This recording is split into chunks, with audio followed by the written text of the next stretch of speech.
ڕۆژێک دوای ڕێکەوتنەکەی ئیسرائیل و ئیمارات کاردانەوە نێودەوڵەتی و هەرێمیەکان دەستیان پێکرد. ئەمریکا و یەکێتی ئەوروپا و زۆرێک لە وڵاتانی ناوچەکەش پیرۆزبایی و پێشوازی لە ڕێکەوتنەکە دەکەن.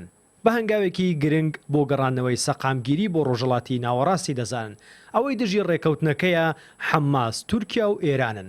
وەزارەتی دەرەوەی تورکیا باڵێوزی ئیماراتی لە ئەنقەرە بانگهێشت کردووە، ناڕەزایی وڵاتەکەی پێگەیاندووە. ئەردۆغانیش دەیەوێت بە تەواوی پەیوەندیەکانی وڵاتەکەی لەگەڵ ئیمارات بپچڕێنێت. لە بەیروتیشەوە محەممەد جەواد زەریف وەزیری دەرەوەی ئێران ڕێککەوتنەکە بە شانۆگەری ناودەبات و دەڵێ ئەم ڕێککەوتنە چارەسەری کێشەکانی فەلەستین ناکات. ئەمریکیەکان لە ڕاستی دۆخی فەڵەستینی داگیرکراوە تێنەگەیشتون. پێیان وایە بم شانۆگەریەی دوێنێ ڕێکەوتنی ئیسرائیل و ئیمارات دەتوانن چارەنووسی فەڵەستینی یەکلا بکەنەوە. ئەم ئیدارەی یاسای ئەمریکا سەلماندوویەتی کە هیچ لە سیاسەتی ناوچەکە نازانێت.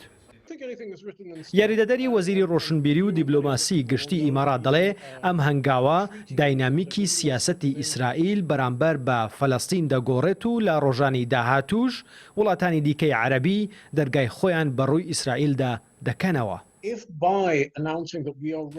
ئەگەر بە ڕاگەاندنی ئاساییکردنەوەی پەیوەندیەکانمان لەگەڵ ئیسرائیل داینامیکی سیاسەتی ئیسرائیل بەرامبەر بە پرۆژەکانی نیشتەجێکردنی لەسەر خاکی فەڵەستین بگۆڕین، ئەگەر تەنیا ئەمەش بکەین سەرکەوتنە. ئێمە دەمانوێت بیرکردنەوەی تێگەیشتنی هەردوو لە بۆ چارەسەری کێشەکان بگۆڕین. هیوادارین ئیسرائیلیش سوود لەم هەنگاوە ڕینیانە وەربگرێت کە ئیمارات و لە داهاتووش وڵاتانی دیکەی ناوچەکە بەرەو ڕووی دەنێن.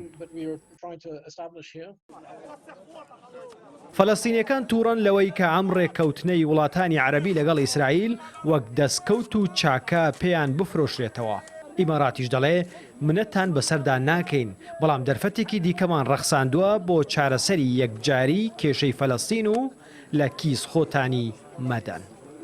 نەریمان هەورامی، کوردستان 24.